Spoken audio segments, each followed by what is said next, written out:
Okay, you guys, it is nighttime. We just got a call that there is a snake at somebody's house. So let's go do it. We just serviced the ATV.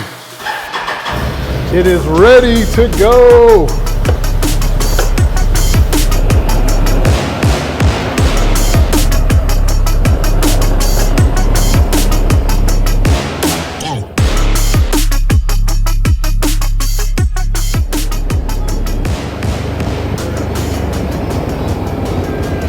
Sawadi Cup.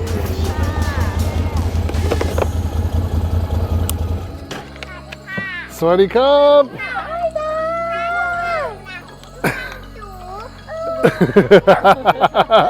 The cobra is behind you. Oh. Hi.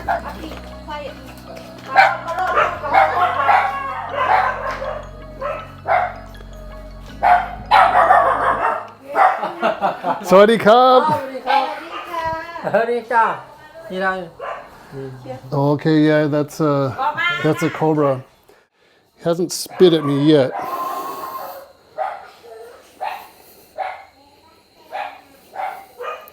I want to get a better grab on the.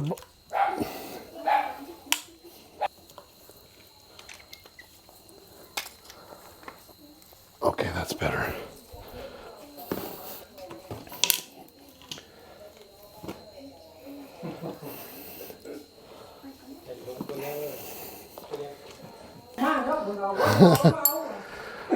Okay, that's the real deal.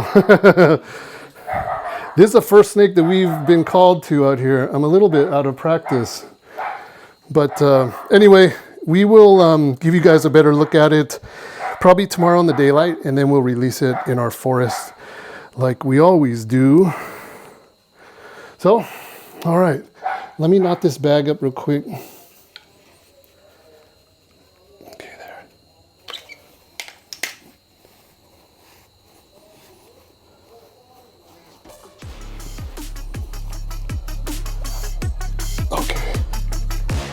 Okay, we're good.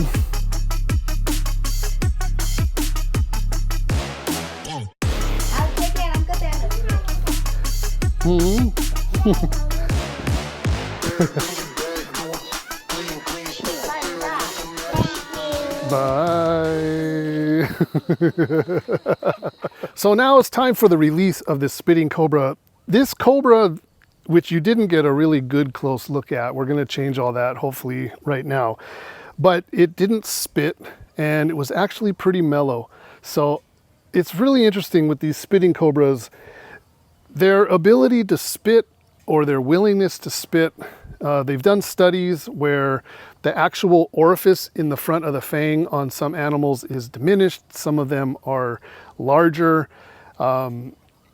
There's actually sexual dimorphism that they found in some species to where one gender can spit and the other cannot. All sorts of different things. So we really don't know if this cobra can spit, but we've seen enough of them that have spit at us that we just treat them all like they have the ability to spit, because we really don't know.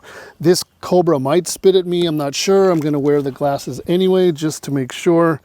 And I'll wear these gloves because I want to give you guys kind of a better look at the cobra.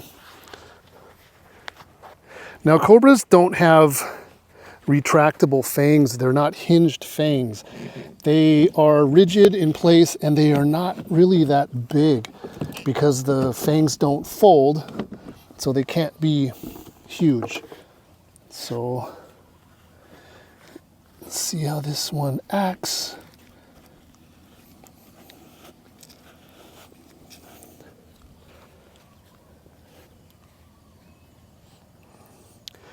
And I always have to remind myself, keep your mouth shut when you're doing stuff like this. It's okay, you're protecting your eyes, but you know, having your mouth open isn't a really slick idea also. So let's see what happens here.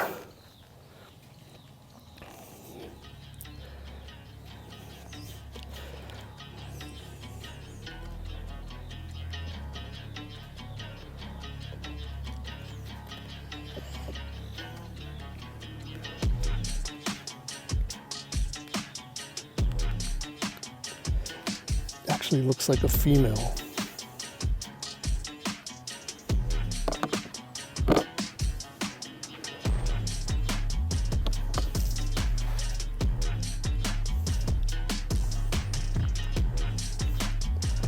So there's no head pattern. Some have it, some don't.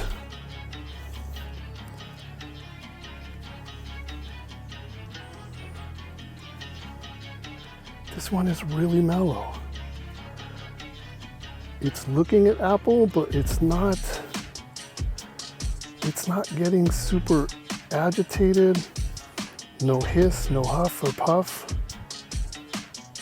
There's a little bit of the throat spreading out, but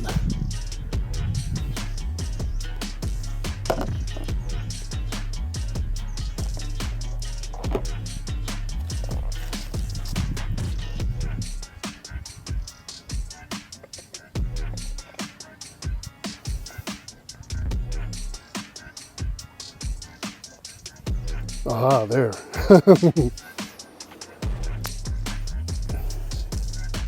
So now it's getting a little agitated. But my goal here isn't to show all that behavior. I just want to show you guys. I want to take a look at it, and it's pretty good size for around here anyway. So we're going to let it go right here into the forest. I want you to go back that way.